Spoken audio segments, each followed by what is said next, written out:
Assalamualaikum warahmatullahi wabarakatuh. Apa kabar anak-anak? Semoga kalian semua sehat selalu dan tetap semangat dalam menuntut ilmu. Anak-anak, pada hari ini Ibu akan menyampaikan materi tentang makna proklamasi kemerdekaan dan upaya-upaya mempertahankan kemerdekaan Indonesia. Anak-anak, kemerdekaan yang diraih bangsa Indonesia merupakan hasil perjuangan seluruh rakyat Indonesia dan bukan hadiah dari penjajah. Menjelang proklamasi kemerdekaan, rakyat Indonesia banyak menghadapi berbagai peristiwa penting. Salah satu peristiwa penting diantaranya yaitu peristiwa Rengas Dengklok. Pada tanggal 14 Agustus 1945, Sultan Syahrir dari golongan muda mendengar berita kekalahan Jepang terhadap sekutu. Ia pun menemui Soekarno untuk mendesak agar segera dilakukan proklamasi kemerdekaan Indonesia. Namun, Soekarno menolak usulan tersebut karena menginginkan agar proklamasi dilakukan melalui sidang PPKI. Sultan Syahrir dan golongan muda lainnya mengadakan rapat di Lembaga Bakteriologi di Jalan Pegangsaan Timur, Jakarta. Hasil rapat tersebut menyatakan bahwa proklamasi harus segera dilaksanakan. Mereka pun kemudian menjemput dan membawa Soekarno dan Muhammad Hatta ke Rengas Dengklok.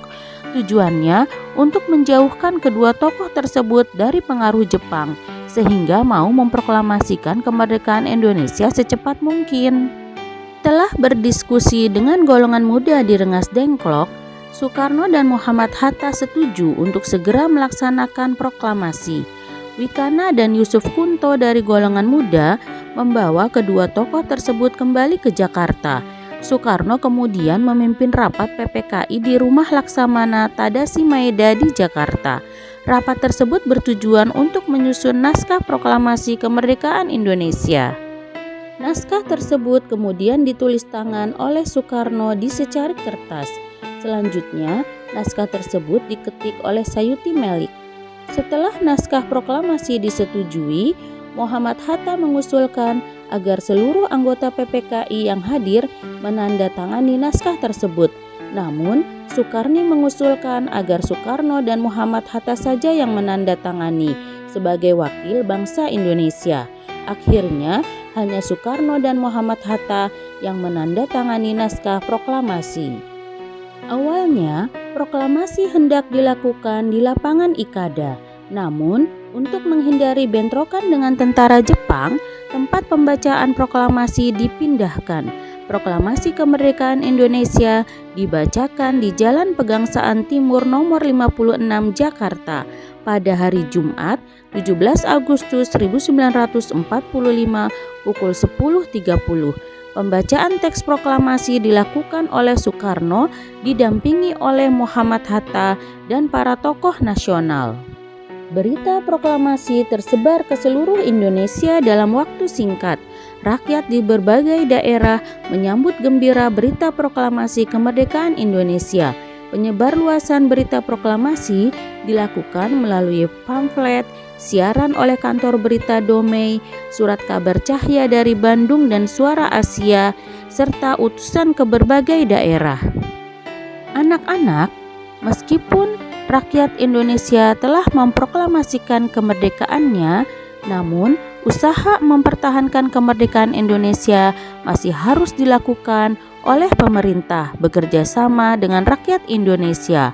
Tentara dan rakyat berperang mengangkat senjata untuk mengusir bangsa asing yang ingin kembali menjajah Indonesia. Berikut ini adalah beberapa pertempuran yang terjadi dalam mempertahankan kemerdekaan Indonesia. Pertempuran 5 hari di Semarang. Pada Oktober 1945, pasukan Jepang yang masih berada di Semarang menyerang tentara keamanan rakyat. Mereka ingin membebaskan orang-orang Jepang yang masih ditahan. Beredar isu bahwa Jepang meracuni sumber air minum di daerah Candi, Semarang. Oleh karena itu, Dr. Karyadi sebagai Kepala Laboratorium Pusat Rumah Sakit Rakyat memeriksa sumber air tersebut. Akan tetapi, ia gugur oleh tentara Jepang. Gugurnya Dr. Karyadi menyulut kemarahan rakyat sehingga terjadi pertempuran pada tanggal 15 sampai 19 Oktober 1945 di Simpang 5 Tugu Muda antara pasukan TKR melawan tentara Jepang yang dipimpin oleh Mayor Kido. Pertempuran ini dihentikan setelah diadakan gencatan senjata. Pertempuran Medan Area. Pasukan Inggris yang dipimpin oleh Brigadir Jenderal Ted Kelly mendarat di Medan pada tanggal 9 Oktober 1945. Mereka datang bersama tentara Netherlands in the Civil Administration atau NICA. Tujuan kedatangan mereka adalah membebaskan tentara Belanda yang ditawan Jepang. Pada tanggal 13 Oktober 1945, seorang anggota NICA menginjak-injak bendera merah putih. Hal ini menyebabkan pertempuran antara tentara Indonesia dan tentara Belanda. Pada tanggal 18 Oktober 1945, Sekutu menuntut agar rakyat Indonesia menghentikan pertempuran dan menyerahkan senjatanya. Akan tetapi, rakyat Indonesia menolak. Pada tanggal 1 Desember 1945, Sekutu memasang papan bertuliskan Fixed Boundaries Medan Area, yang artinya batas resmi daerah Medan. Sekutu menetapkan secara sepihak batas kekuasaan mereka. Akibatnya, terjadilah pertempuran yang dikenal sebagai Pertempuran Medan Area. Pertempuran Bandung Lautan Api. Tentara Sekutu bersama NICA memasuki kota Bandung pada bulan Oktober 1945. Mereka kemudian mengeluarkan peringatan agar para pemuda menyerahkan senjata yang dirampas dari tangan Jepang. Peringatan tersebut tidak dituruti oleh rakyat, sehingga terjadilah pertempuran. Sekutu berhasil menduduki kota Bandung bagian utara dan merebut kantor-kantor pemerintahan. Pada tanggal 23 Maret 1946, Sekutu mengeluarkan peringatan kedua. Isinya agar kota Bandung bagian selatan segera dikosongkan. Demi keselamatan rakyat dan kepentingan politik pemerintah RI, para pejuang yang dipimpin Kolonel A.H. Nasution mematuhi peringatan tersebut. Namun sebelumnya, para pejuang membumi hanguskan kota Bandung bagian selatan. Pada saat pertempuran Bandung Lautan Api, Muhammad Toha berhasil meledakkan gudang senjata Sekutu. Peristiwa tersebut dikenal dengan nama Bandung Lautan Api. Pertempuran Ambarawa. Pasukan Sekutu datang ke Semarang di bawah pimpinan Brigadir Jenderal Bethel pada tanggal 20 Oktober 1945.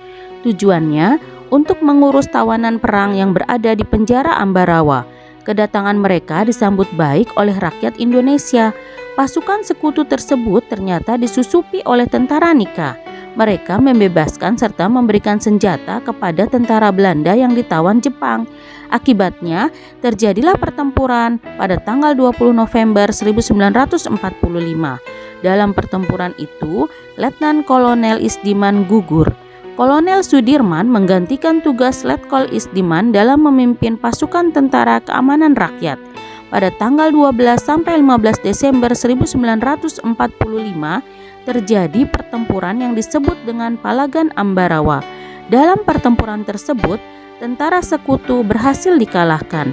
Untuk memperingati peristiwa pertempuran di Ambarawa, dibangun monumen yang bernama Palagan Ambarawa. Tanggal 15 Desember pun diperingati sebagai Hari Infanteri. Berkat taktik gerilya Kolonel Sudirman, tentara Sekutu dapat diusir dari Ambarawa. Anak-anak, itulah beberapa pertempuran yang dilakukan dalam rangka mempertahankan kemerdekaan Indonesia. Bangsa Indonesia dijajah oleh bangsa asing dalam waktu yang cukup lama. Salah satu penyebabnya adalah kurangnya persatuan rakyat Indonesia sehingga penjajah dengan mudah memecah belah bangsa. Kurangnya pendidikan yang dimiliki oleh rakyat Indonesia juga menjadi faktor pendukungnya. Akibatnya, penjajah dengan mudah dapat mempengaruhi, menghasut, dan mengadu domba bangsa Indonesia.